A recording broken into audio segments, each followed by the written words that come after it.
Hello and welcome to the Toronto Daily News for the totally backgrounded daily news for the totally can't see me at all daily news for okay. For Monday, January the 28th, 29th. This is your host Dorian Sky with the news from wow, I suck. From the local news from across Canada. So, in Quebec, there's no there's no way to do this properly. So in Quebec, there's this English school board, Riverdale, from English to French. Um, so in Canada in general, baby boomers, just in the news, and authors and stuff, really want us to pretend that social media is to blame for the terrible rates of mental illness amongst our youth and very screen time. Oh no, screen time. Um, they're talking about how girls are especially vulnerable, but boys experience a lot of fear of missing out, FOMO, the great FOMO that we've been hearing about. And it's being blamed for suicide and stuff like that. It makes me want to ask these authors and news people and stuff like that who grew up tying up their families' phones while they were teenagers. Do you want the phone companies to get taken offline back in the 80s and the 60s and stuff so that kids aren't talking behind each other's back like that? Because it's hilarious to watch the baby boomers.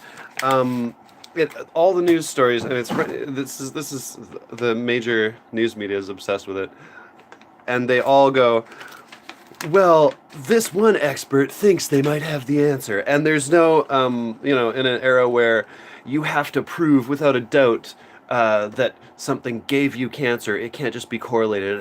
It has to does it. Everybody's like, oh well, there's this correlation of cell phone use and mental illness among children and stuff. Complete it's such complete nonsense. There's people wanting to ban websites like Facebook and stuff. Saying, oh, we should be able to take them offline and block them from the country because it's causing teen suicide and all this total garbage. Um, the CBC did a segment, one of their sleep about teens social media so over the news across the country and like on the national news and stuff. Just in terms of the drumbeat, the mantra of the right now from the news, it's all about how social media how hilarious. So the Mueller investigation is finally about to drop in the States. In teen segment about teen sleep in a high school, they got a bunch of kids to say, yeah, I'm on social media all the time when I'm not sleeping. Yeah, of course you're on social media when you're not sleeping, you can't sleep.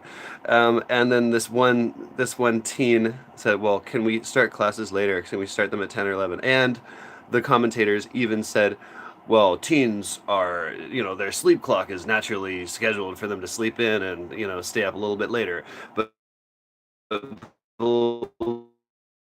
and schools and the footage teachers facilitators like, oh well, yeah, we can, you should talk to whoever.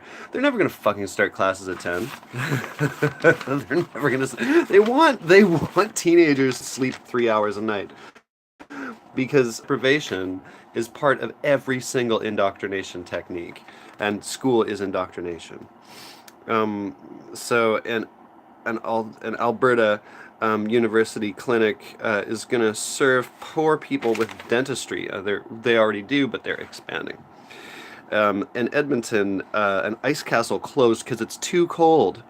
The U.S. finally is finally throwing charges at Huawei after all this time. They're finally throwing some actual charges at them. A Massachusetts man clung to the hood of a car going over 70 miles per hour in this crazy road rage incident. Um, the other thing boomers think about millennials, baby boomers, they think our retirement dreams are fantastic. Are studying this one scientist is studying suicide by studying suicide notes. What she's found is about half of it seemed to relate to illness, half of it seemed to relate to like financial trouble, or some kind of like personal loss, like love, or something like that, but loss basically. And all of them tend to involve the word sorry and references to love. So apologies and talking about who they love. So in West Coast news, a tree is being removed for a bike lane in Victoria, and it's so nasty. It's so nasty. This beautiful tree. People are supposed to hate cyclists and blame the bike lane. Of course, it's being removed to maintain more space for drivers while adding the bike lane, but they're blaming the bike lane for it. Of course, the press managed to find. CTV managed to find some cyclist to interview who sort of represents like the loser cyclist, and he's like, "Oh yeah, well I'll have to try it out, but if it makes it safer, I might be on board with it." And a whole bunch of pedestrians, of course, who are like, "No, this is absolutely terrible." And as a cyclist, I'm like, "Yeah, thanks a lot." Once again, remove just to serve drivers and then blaming us. Meanwhile, in Victoria, crazy vortex clouds showed up above the area, and there's a weird sort of phenomenon that causes this, but it looks like somebody's about to beam down and the heavens are about to open up, but it's just normal stuff. So Port Hardy is going to get BC's first marijuana dispensary.